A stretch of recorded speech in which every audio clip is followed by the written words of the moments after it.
Alright, so my claim I'll be responding to today would be that the U.S. should take the penny out of circulation. The advocate's secondary claims are the following. First, that producing pennies is a waste of taxpayer money. Second, dealing with pennies wastes valuable time. And finally, that inflation has weakened the buying power of a penny so much that they are essentially useless to keep in circulation. My response to the first secondary claim is that the advocate brings up nickels when talking about, in his first evidence, he says that in 2016 it was reported that both the penny and the nickel have cost more to manufacture, which kind of takes away the attention from the penny, which is the main point that he's trying to get across, which distracts the audience from the main focus of the claim. Secondly, the advocate claims that the cost of manufacturing pennies leads to a loss of $46 million to the U.S. economy. But the U.S. budget in 2016 was $4 trillion and a debt of $19 trillion. So that just solidifies that the $46 million doesn't really have a huge impact on the economy. So there's not sufficient evidence to support his claim that pennies are a waste of taxpayer money. Furthermore, the advocate loses credibility by introducing another topic and trying to sway the audience to a different subject, which is the nickel.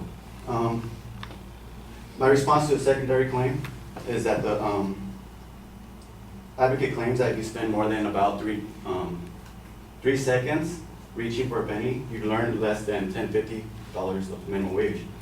But his wording leaves room for ambiguity. If that person spends 3.4 seconds for it to say, which is more than about 3 seconds, then they would have earned more than the minimum wage. I went ahead and did a couple of math, and so if someone, for to say, spends 3.4 seconds reaching over to pick up a penny, he will actually earn more than the $10.50 minimum wage that he claims. So it kind of distracts, or it kind of goes against his claim that more than about 3 seconds you earn less than the minimum wage. I mean, yeah.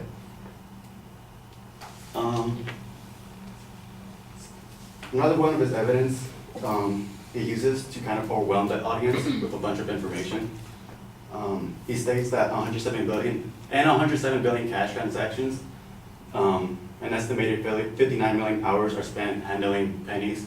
But I went ahead and broke this down as well and did a couple of math. So in 59 million hours, there's 212.4 billion seconds. And if you divide the 212.4 billion seconds by the 107 billion transactions, you get 2 seconds per transaction. And earlier in that evidence as well, he was claiming that the handling of pennies adds an additional 2 seconds to every transaction. So he's pretty much just rewording his first point and trying to confuse the audience by trying to add more value to those 2 seconds by saying that's 59 million hours instead of just the 2 seconds.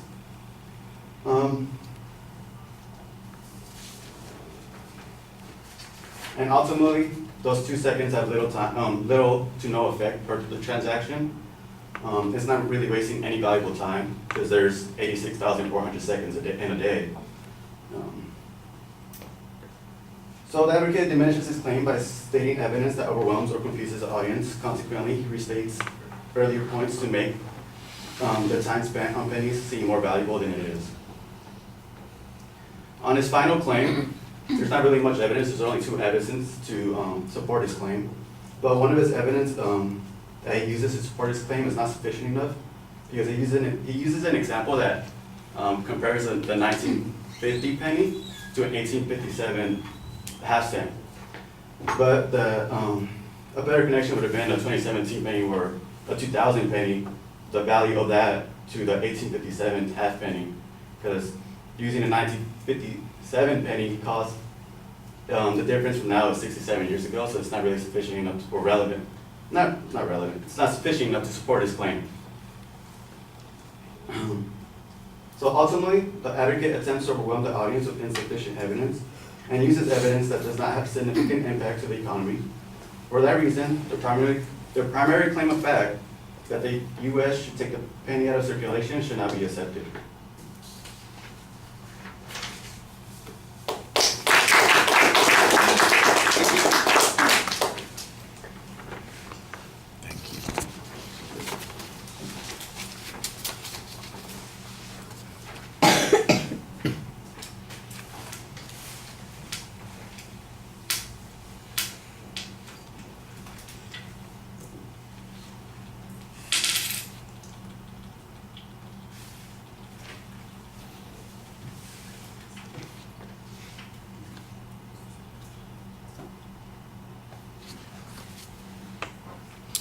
Right, the structural stuff is all fine. On the first point, you, I think, put the issue of how much economic impact the penny has into good perspective by using some pretty straightforward comparative data, the total budget, the amount of debt that we have.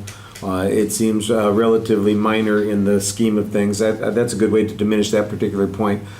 The ambiguity on the first point, on the second point concerning how much time it takes to pick up a penny at what it's worth, you say that you've calculated it out so that you would actually be earning at least the minimum wage there. And I'm going, well, okay, I don't want to do the math in my head. Somebody should do the math, though. So if it's 3.4 seconds to pick up a penny, and that would mean that we have about 20 pennies a minute.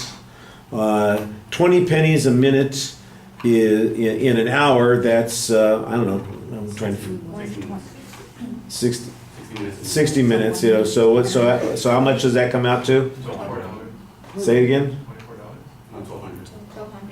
$1,200 pennies. Okay, $12. That's the way I think you need to present it. Yeah, give us the math. You know, I kind of understood what you were saying, but I'm doing math in my head, going, wait a second, that's a lot of, you know, that's a lot of seconds, you know, and I know that an hour has got a lot of seconds in it, but maybe give us a little bit of the math so that we can see, which is strange because you do it on the next point, you know, which was much clearer. So I like the way you went about that. So that's fine. And then again, putting into perspective how many seconds there are in any day, it might still make it worthwhile. And you know, we might also think about some of the cultural implications of the penny. You know, how do kids learn to save money? How does anybody become thrifty? It's always a beneficial thing if you hold on to the money. If it doesn't cost you anything to look, it's free to pick up, you know, that kind of thing. Nobody's paying you to pick up anything anyway. It's not like, oh, I'm going to give up my job and pick up pennies. It's just, you know, an extra kind of thing. You know, for most of us, even though when we, you know, get that jar of pennies at the end of the year, if we count it out, hey, you know, $70, I think everybody's happy to have that, and they feel better about themselves that I didn't just toss the change or ignore it when it was going on. I think you can make some arguments like that that would be a little bit more persuasive too. I had no idea what comparison you were making with that last point. You know, the 1950 penny versus the 2000 penny versus the half cent. I'm going, I don't get it. So that just wasn't clear to me. All right, thank you.